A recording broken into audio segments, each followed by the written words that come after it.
Berlalulah sudah Ramadan, sebulan berpuasa.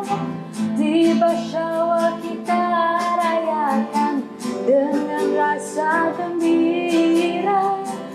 Anak muda di rantauan semuanya pulang ke desa.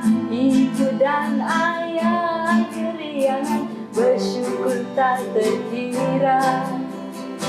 Bertukar senyuman dan salam, ziarah menziarahi, tutur dan kata yang sopan, saling memaafi. Suasana hari raya, walau di manapun jua, memberikan ketenangan dan mententeramkan jiwa.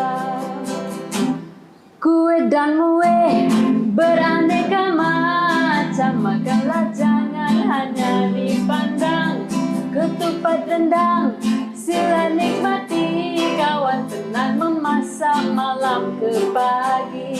Wajit dan dodol jangan lupakan, peninggalan nenek zaman bersama.